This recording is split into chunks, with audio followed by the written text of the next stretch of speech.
Circle Time, the Early Years podcast. I'm Glenn Denny. I can't believe we've made it to season 4 already. Now, not only have we made it to season 4, but we're doing a season first because I've got not one, but 2 guests at the same time. The doctors will see me now. I'm delighted to have returning to the podcast, Dr Lala Manners, but joining her, I've got Dr June O'Sullivan. I'm using the posh title, ladies. Welcome to Circle Time. Thank you Thank so you much. very much. This is brilliant. It's so good. I mean, Lala, I last saw you at Nursery World as well. It was so finally good to meet you in person as well, which was delightful. And June, it's the first time that we've had a chat and everything. I know we've tried in the past, but just you are a very busy lady to tie down as well. It's a bit like Lala. Trying to tie the pair of you down to talk has been, it's a tricky one, but it's so lovely to have you both here. Thank you. Thank you. Now, we're going to talk about. I hate this. I mean, I'll be honest. I hate this term because it just throws up so many visuals I don't like. School readiness. It's for me. It just makes you think of children just sat at tables, very rigid and very boxed in almost. Where it just gives me shudder. It just makes me shudder. But what does it mean to you two? Well, I think we have to be quite honest in that every educational system in the world has some concept of being prepared, being poised, and I guess sort of ready for whatever experiences they are faced with. And it's no different for us. I mean, we happen to have ended up with a particular system. And in the system, conceptually, early childhood is not valued as something of itself in itself. It is seen as a means to an end, a means to becoming a useful member of society, an economic plus, if you like. And I think if you see childhood as that, then inevitably you need to justify whatever funding is spent. And if you have to justify that, you have to have goals. If you have goals, they have to be assessed. And you end up with a very particular way of looking at early childhood, which doesn't align with many, if not most, teachers and practitioners' experience on the ground. Mm-hmm. And I think it's this misalignment, this misfit of what is expected and actually what is happening. Uh, and I think it's a very sort of philosophical question. You know, what is it for? If you grow up in Japan, the point of early childhood is to learn to fit in, to be part of a community, to be responsible, Mm-hmm. to think about others. It's a very, very different approach. So I think we have to be honest, firstly, as to what early childhood is seen as, and then try and tease out what we can ameliorate that actually doesn't work for us on the ground. What would you say to that? Well, I think that's a really interesting starting point. And I think the other thing we have to remember about here is that our children are going to school earlier and earlier. Mm-hmm. So, and that's, I think, where there's disconnect between what school readiness is perceived to be and what actually the children are ready to do. And I think that there's a sense that there's a rush to get them to a point that they can operate at, say, when I went to school. Well, actually, I went to school. I was 3.5, 4 anyway. But, Mm-hmm. with this idea of being ready for reception.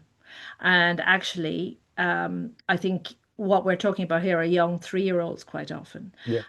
And so the tension, I think, is how do you accept their developmental stage and the learning and they have a pedagogical approach that's realistic and sensitive to those children, And then how do you then ensure that they're not disadvantaged when they go to school and they have to manage things that the school expects them to manage? And Hmm. then across that bridge, where do you fit with parents about how you navigate that conversation so that it doesn't look like it's a blame game and parents are being told off because their children are not ready. They don't understand what ready means because for them, their little 3-year-old is still a baby, is the way they see them. And so, and the schools kind of expecting them to be able to navigate the toilets and sit and listen and take simple instructions and take their coats off and hang them on their peg and all those kind of things. So I think they're the tensions that are not being properly explored because we're being bounced into policy decisions and solutions without really unpacking the nuance of the whole debate Hmm. properly within our own sector, where we are much more of the skilled experts of this. I can't tell you how many children have passed through my hands over the past 20 years. But none of them have ever left the nursery not toilet trained. So, Yeah. these kind of what you call them, kind of like they're kind of like campaign slogans Mm. of sort of being nappy ready, and scary stats like 1 in 3 not being ready are just not helpful in developing the narrative about what is a child getting ready for? Are we getting them ready at the right stage in the right way? Are we Hmm. supporting parents to help them to understand what getting ready means? And are schools also being so panicked now by GLD and good levels of development that their rush to measure all of these things so that they hit those 75% targets uh, is losing the child. And then my only worry about this is that the child kind of gets blamed. Well, they can't do this. Well, she can't do that. Oh, well, she won't sit still. Well, this, that, and the other. Well, yeah, but she's 3, and naturally she wouldn't be able to do those Yeah. things in a normal environment. So I think that's it, and I think that's the challenge with the European model, where they're much more um, paced in the way they kind of prepare the child along that kind of kindergarten school Hmm. journey, whereas we are very much into the rush them in, get them into school, get the parents to work. So I think there's the tensions, and I think Lala has kind of outlined them as a philosophical debate, and where we have that philosophical debate, because at the moment it's becoming quite toxic. So if you have the debate, you're either on one side or the other. Well, actually, no one's on any side. We're just trying to explore this whole thing and how do we figure out how to, create a solution. And I think also the often the voices, not just of children, but for the people who actually do the work, who are actually in these classrooms day in, day out. I think what they have to offer and what they see can often be completely forgotten, that it's not valued, and it doesn't, what they have to offer in terms of experience and observations just isn't factored in. And I always think the New Zealand Oh model yeah. of feeling of looking at the reception year or the year before formal schooling proper, as they call it, the borderland. And Hmm. the borderland has its own very particular rhythms and ways of doing things. And it's very, very sensitive to each child. And it's very much a collaboration with the parents, with the environment, and everybody has their voice and everybody is valued. And if you look at early childhood as a sort of obstacle course where everybody can co-create, it is going in one direction but can meander around a bit. And the children will like some bits, they will dislike some bits, they'll find some things easy, they'll find some things really, really tough. But in the end, everybody gets there in their own time, in their own way, and it's right for them. And I Hmm. think this is where, we can learn a lot from the Pickler approach, that actually every child is very different and they all get there eventually in their own time. I think also that in terms of the work I do at Leaf, where we particularly work in disadvantaged communities and Hmm. stuff, for me, this whole thing is a social justice issue. Because social justice in early years is about fairness, it's about equity, it's about a child's voice and agency, it's about compassion, it's about sustainability. And when you kind of filter those bigger issues through the lens of a child, then these debates don't always listen or hear the voice of the child in some of this stuff, Yeah. but also they tend to not necessarily reflect some of the wider issues that families are navigating. Now, I'm not suggesting that because you're in, poor, that, you can't get your child ready in the basic ways of toilet training, put your coat on and all that. Mm-hmm. But I think sometimes what happens is those communities get pointed to much more, and it becomes just an added issue of a deficit issue, and also an issue of that whole where social justice isn't actually operating. So, like, I think the the debate around school readiness at the moment is kind of in a way masking a much deeper conversation about social justice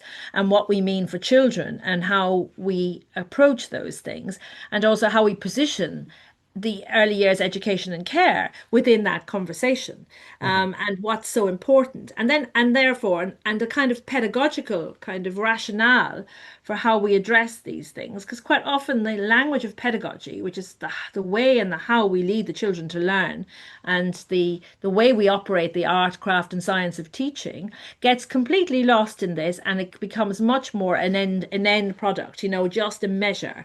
How many can do this? Can they do this? Without really following through the pedagogical pathway that gives our sector real confidence about its ability to do Mm-hmm. exactly what Lala was saying and meet the needs of individual children in a phased and paced way, rather than in a feeling, oh, they're not getting up there, and so then an obsession with one particular area of learning.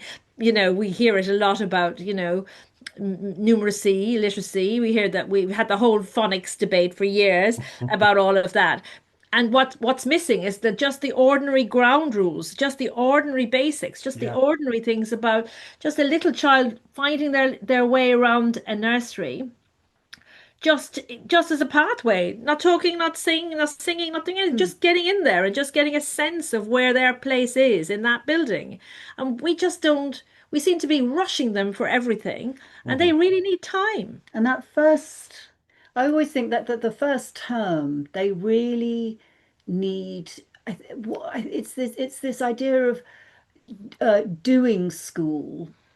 So before the learning starts, so Mm-hmm. doing school is finding your feet, knowing where Yeah. things are, Mm.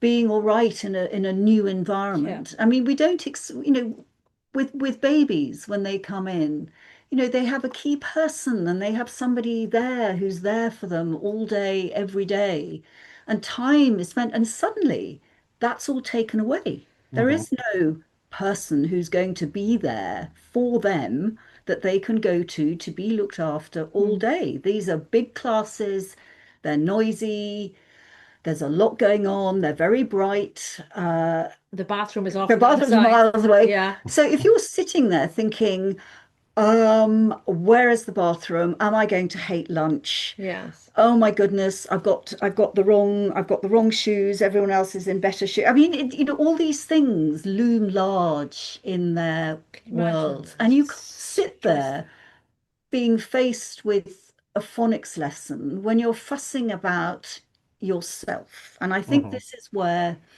the book comes in, Mm. that 90%, if not 100% of what is on the list, and yes, we can question why a list is Mm-hmm. even relevant, but that's what we have. And so we looked at all the things that are on the list and looked at the physical Mm. underpinnings of them all.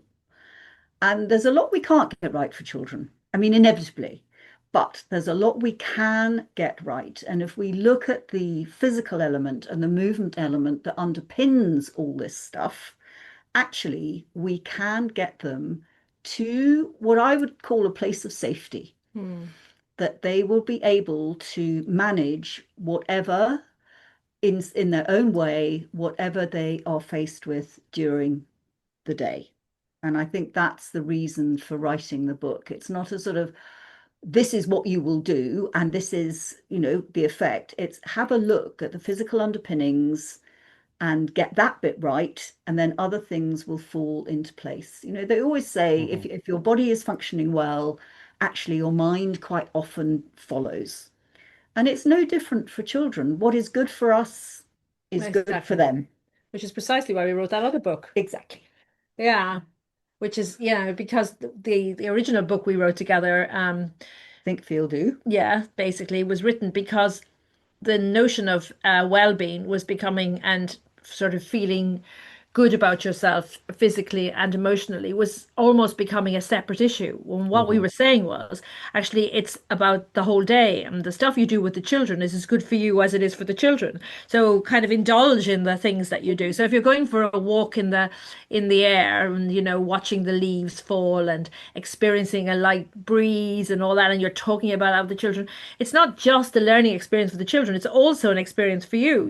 When you say encourage the children to drink more water, you drink more water. When you're lying on your back doing yoga with them, and you've got your breathing buddies on your chest, you do it and enjoy it. So it's often what happens is it's sort of like two separate things, but that really is not always helpful, I think, in Hmm. terms of the experience the children have and how the day pans out for them. And how, I think, to Lala's point, and I've definitely learned a lot of this from Lala, about just how powerful your sort of your body is in terms of your learning, and how you really, really learn with your whole body. And I Hmm. guess at the moment it does feel like we're learning, we're being kind of encouraged to teach the children skills that are not interconnected but are separate. And I think for little children, that's really, really hard. And for little toddlers, little 2-year-olds, who can spend up to 10 hours a day with us, that Hmm. is extraordinary demands on a small child. And I kind of think it goes back to the point which we've never really resolved, is what's the point of, early years and childcare? Is it simply as a place where children are kept safe while their parents go to work? Or is it a place for children to explore and develop and Hmm. become themselves? And I think for learning, if we want children to learn happily and effectively, it all starts with their body, to be able to move well and have a reliable, consistent, strong, agile, balanced body is really important. Hmm. So move well, eat well. I mean, some of the lunch boxes we see, and I'm sure some of your listeners will see, are absolutely Hmm. shocking. And Mm. if you're eating really not great food, that is going to have an effect on your mood, on your Energy energy levels. Mm. levels, all Hmm. that. And you need to sleep well. And Yeah. again, this comes back to this is really school readiness, being able to manage your sleep and your food and your movement, and begin to take some sort of responsibility. I mean, they know about drinking water, washing hands, all that, a lot through COVID, but it's also about, I am tired. What am I going to do? I need to move. What can I do? And this is Hmm. all very, very important. And in Eastern Europe, they're very keen on young children beginning to take sort of a lot of interest and some responsibility for their bodies, making Hmm. decisions, the right decisions for their bodies. I mean, Mm. you only have one body that's got to last you a lifetime. So the sooner you actually respect it and understand it, I think the better. Which is precisely why we're going to write the book from that perspective. What can you do? What is possible to do? What is, within the normal milestones, rather than the Hmm. expectation of being able to do stuff that you can't, like lining up at the same time and they're all going outside at the same time. But to do that, everyone has to wait for everyone to have got their coats and hang. And there's three staff there, and I always say the first three staff, the first staff member, take four children out. Open Hmm. the doors, take them out while we're all waiting here, so that they're all not pushing and uncomfortable and Yeah. everything else. So sometimes I think we create routines and we have a misunderstanding of children's abilities that creates an environment that's uncomfortable for them. And so somebody comes in and looks from a kind of an external perspective and sees this kind of jostling and the kind of noise levels going up and the kind of discomfort. And instead of thinking, well, maybe it's the pedagogy that's wrong here, think, well, it's the children can't sit still. They can't do this and they can't do that. So they kind of impose more of it on them rather than less of it. So instead of saying open the doors and let them out, they kind of say, if you don't behave and, if you have to wait. And I know in primary schools as well, and I remember this from my own children, that if you misbehaved in school, you lost your playtime.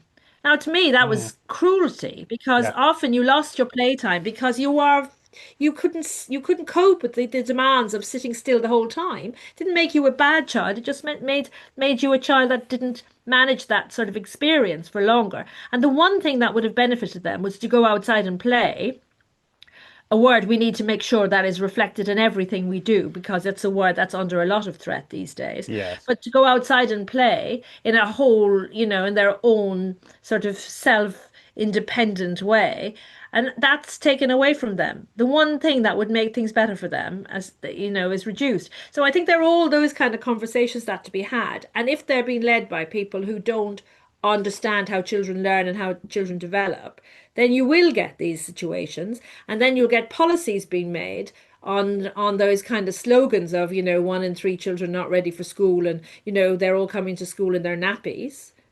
And so consequently we reinforce the wrong message, and the only ones who really suffer are the children, and probably their teachers who are really caught in the middle, I think, of some Mhm. of this stuff. Sorry, Glenn, we haven't let you talk. No, it's okay. I mean, it's fascinating listening to both of you. I mean, the one thing that's kind of like stood out for me as well when you were talking as well is that kind of difference in environments. Like you're going from a nursery environment, which can be very, very movement led, where the Yeah. children are free to get up and move Mhm.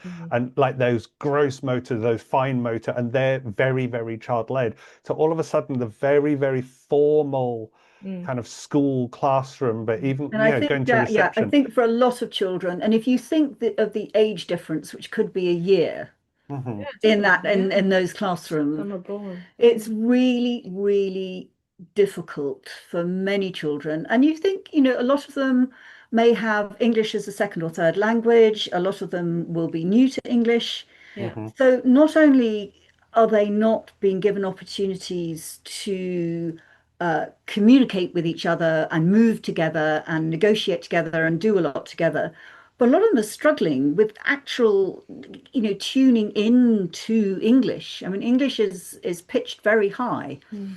And if you come from countries where the language is pitched much Mhm. lower, it's incredibly difficult to tune into English. It takes a long, long time. And if they're not hearing English at home at all, this means it's just those hours during the day when they are having to manage their bodies, the loos, the food, different cutlery, Yeah. getting dressed, undressed, and processing all these instructions, which may just float over their heads. So I think as a sector, we have to be much more vigorous in pushing back and going, do you know what? This year is really, really hard for many children. And Mhm. these are the reasons why. And this is what we've said in the book. These are the issues that children face. These are why they are issues. And this is how we can really support and help them navigate the day successfully and with some joy. Absolutely. I think that's the thing as well. That I think June, you briefly touched on it as well. And I know this is something that's trying to move forward in Scotland is like, do we need reception? Do we need year one? Should it be like a kindergarten stage, where children have got that freedom to play and to move and to build that Yeah. understanding of the school environment, but just being allowed to play. Like, do we really need the rigidity of things like having to sit down for phonics and having to sit down in groups for this and that, whereas, it is a real juxtaposition between how we set up a nursery environment and how a school environment is set up. And I know they are completely different, but at the same time, it's a massive leap for children to go from one to the other. Mm. Very true. Yes, and as I said, particularly, if they're very small and they're only children, so they may not have any experience at all of this. They may have parents who have not been to school themselves. Yeah. And I think that this we have to be very very aware of. And I would say spend at least the first term, as I said, doing school, Hmm. learning actually how it works, learning the Yes. sort of behaviors that are expected, learning how to manage their bodies, manage the food, manage the different smells, manage other children who may be twice their size. There's a lot to deal with. And honestly, if we had to deal with this, I mean, a lot of us wouldn't manage at all. Mm. And if we had to cope with all these huge experiences day in, day out, actually mostly on our own. Hmm. I mean, yes, with some help, but mostly they're having to work it out by themselves. We would find it extremely tough. And I think we need to really respect the fact that the majority do manage reasonably well. But for those who aren't, we need to be hugely aware of why they may not be managing so well and really look at the physical underpinnings, which often hold the key to their being able to do it better for them. I guess also if educators and teachers listening to this are probably thinking now, what can we do in relation to preparing these children before they hit the reception class? Hmm. And it is interesting because I think your point, Lala, about age and maturation is a really important one. Because like across the nurseries, the Leaf nurseries, you go into the preschool classes where the children are at the top end. So they're 4.5 and nearly 5 by the time they go into reception, which is the age you Mm. should be going into it. Hmm. They're much more prepared, and the teachers have done a lot of work with them to sort of sort of plan the day and create a pathway for the day. So, for example, just managing. So, for the mealtime. I remember one of the nurseries I went into not so long ago, and at a leaf nursery, you're sitting around the table, it's all very social, you help yourself, and it's all very nice cutlery and proper delft and all of that stuff. And then you go into the school and you're on a plastic tray where you Hmm. kind of got to pick everything up and you've got to manage it on your own and you've got to kind of figure out how to sit down and find your space. So that is a big deal of a thing. And Hmm. so preparing them for that so it's not such a shock from the kind of cozy, let's all sit down together, let's find your placemat type thing to this is important. So there is something also that we can do that helps prepare the children for exactly what Lala was saying, which is the kind of the day, the rigor of the day, the order of the day, the essentials of the day, Hmm. including taking the children to see their classes. Sometimes that's impossible because they're all going to different schools. Yeah. Sometimes the early years teacher comes and meets the children in the nursery. Sometimes they don't. It's all very random as to how this happens. Hmm. Whether we can put some order around that is something. And I think then it's about like one of the things that I know one of my team did recently is they got the school uniform Yeah, I think that works Yes. well. and they Yeah. prepare the children by teaching them how to put it on and put it off and what the bits are and how they have to wear it and all that sort of stuff. And that Hmm. went down quite well because it was done within a play-based role play area. Yeah. And they made their own, the uniform for the dollies and oh, the whole thing was uniform fixated. But I think there are certain things like that we can do, but it's very noticeable how you can do that very effectively with your top 4.5 year olds, hitting 5, but the little 3.5 year olds that are going to go to school, often with no notice, who kind of suddenly there's a place available for them, in they go. Then you have less time to prepare them for some of the realities of the school environment, which technically should not be that different from nursery because they still Hmm. should be operating under the UIFS. But the point I think Lala made at the beginning is often the classes are bigger, the space is bigger, you're going in the main school gates, there's a lot more children, it's noisier. Some schools insist that the children come to assembly at least once a week, where they have to sit still and watch what's going on, which is Hmm. often above their pay grade, really. And I think all of those things. So I think one of the things that we will be definitely looking at is like what would be the steps into that stage so that at least we kind of can prepare them and at age and stage. So back Hmm. to the days of Mary Sheridan, when you looked at ages and stages, Hmm. and kind of at least have a broad outline of what is possible. Because what we're trying to do is trying to get children as young as 3 and sometimes now even 2 to go into a school environment or a school-based nursery, but with the same preparation as a child age 4.5, who's going to cope with it so much better. Yeah. And if you think when we were all growing up, we didn't go into school till we were 5, Hmm. and there was probably a reason for that. At 5, we were probably a lot more able to cope with the change in the environment than we would have done at 3. And then you're also from a nursery, you're going from a ratio of, 1 to 8 to a minimum of 1 to 15. Yeah. Um, and often only the one teacher with maybe 20, 24 children and maybe a helper. And nowadays, with the increase in children with, SEND, there will be a number of children in those classes that have additional needs as well. So there could be other adults kind of around and other behaviors they've never noticed before, the children. So Hmm. there's a lot to get used to. In that, and so there's a lot policymakers need to be thinking about as to why there's this rush to have those children in there, and could we not have a more phased and a more child-friendly approach to Hmm. preparing them for school? Because as Pickler says it, but so does most other people, and certainly in Europe they say it. And if you take your time and you get there in line with maturation processes and development, they all get there in the end anyway. So I never understand why it's so important for a 4-year-old to be able to write their name. Why? And they're not signing checks. They're not writing letters. What's Hmm. the issue? If they write their name very well at 6, and we know that that's more stable in the longer term of their education in school, and they're Hmm. more likely to be more able to cope with it, why is there this rush? Why do they need to know some of these things at 4.5, 5, when it makes no difference to their educational outcomes in the long term if they pace it a bit better.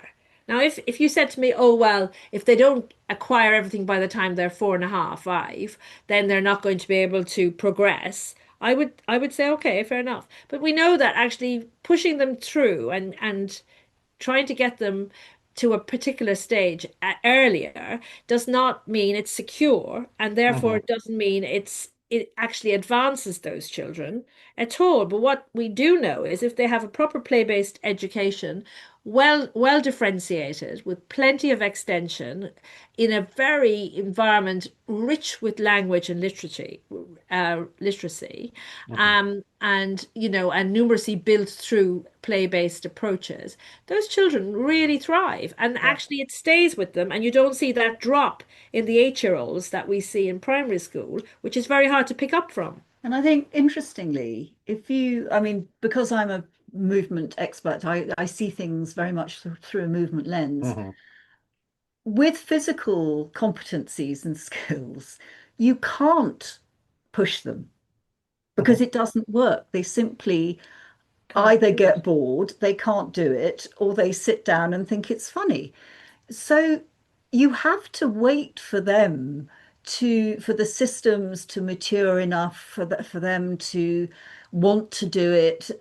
So in that way, they are very, very good at gauging when they can and when they should take the next step. Mm. Hmm. So in physical terms, as I said, you can't give them something that's incredibly complex and difficult because they can't do it. And No. it's obvious they can't do it. But yet, in every other developmental domain, they're being absolutely pushed and pushed and pushed from behind. And there is no evidence that actually this works, as Hmm. June said. Um, and often, children who've been very, very pushed in one domain decide that actually it's not for them, it's not interesting, they've had enough, and that's it. Mm. And we want our children to be interested in, yes, of course, in books and writing and all that.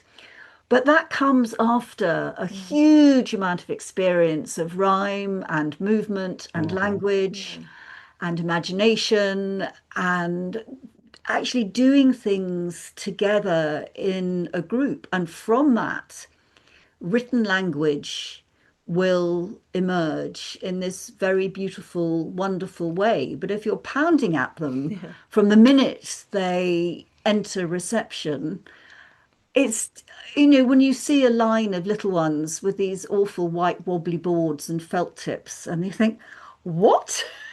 Yeah. What is going on here? Is this really helping their love of writing and literature and whatever?